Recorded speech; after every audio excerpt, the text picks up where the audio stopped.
민수기 15장에 보면 안식일에 나무를 하다가 돌에 맞아 죽는 사람이 있습니다. 이렇듯 구약 성경에서 하나님은 이스라엘에게 율법을 지킬 것을 강력하게 명령하십니다. 어떤 사람들은 오늘날도 율법을 지켜야 한다고 주장합니다. 동물의 피를 먹지 않기 위해 선지국밥을 먹으면 안 되고 돼지고기도 먹으면 안 된다고 이야기합니다. 우리도 율법을 지켜야 하는 것일까요? 결론부터 말씀드리자면 우리는 율법을 지키지 않아도 됩니다. 우리는 율법에서 자유하기 때문입니다. 그리고 기억해야 할 것은 구약의 율법은 모든 시대와 모든 사람을 위한 보편적인 법이 아니라는 사실입니다.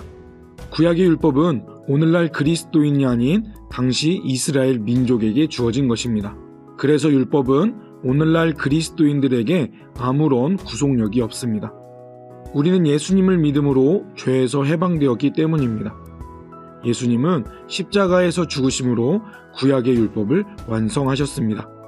바울은 우리에게 율법은 초등교사의 역할을 한다고 말합니다. 이것은 정식 교육이 이루어지기 전까지의 생활을 안내한다는 의미입니다. 율법은 우리를 온전케 하시는 그리스도께 인도하는 역할만 할 뿐입니다.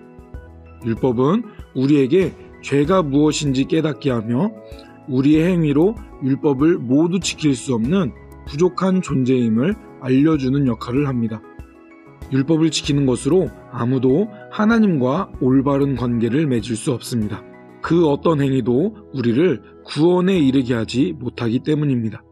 우리에게 필요한 것은 예수 그리스도를 통하여 우리를 의롭다고 여기시는 하나님과 올바른 관계를 맺는 것입니다.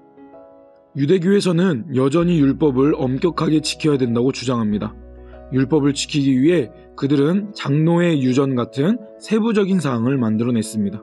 그들의 열심은 대단하지만 그렇게 철저하게 율법을 지킨다고 노력해도 율법을 온전하게 지킬 수 있는 사람은 이 세상에 아무도 없습니다. 예수님은 율법을 문자적으로 지키기 위해 노력하는 바리새인들에게 외식하는 자라고 말씀하셨습니다. 여호와의 증인이나 제7일 안식교, 신천지 같은 이단 집단에서도 율법을 지켜야 된다고 주장합니다. 그들은 헌혈과 수혈을 하면 안 된다고 주장합니다. 그리고 안식일인 토요일을 지켜야 한다고 주장하고 돼지고기를 부정하게 여기기도 합니다. 이들의 해석은 편향적인 해석이며 예수님이 이루신 대속의 사역을 불완전한 것으로 만들어버리는 잘못을 범하는 것입니다.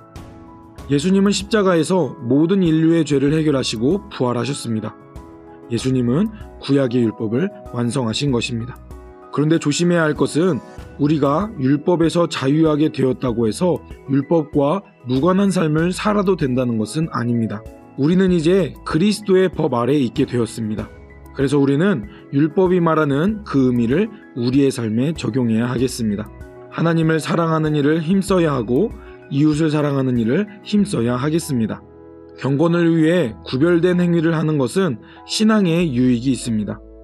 다만 우리가 율법을 지켜야 하는 것이 아님을 기억하시고 나의 그러한 행위로 다른 사람을 정죄하고 나의 의의를 드러내는 것에 사용하지 마시기 바랍니다.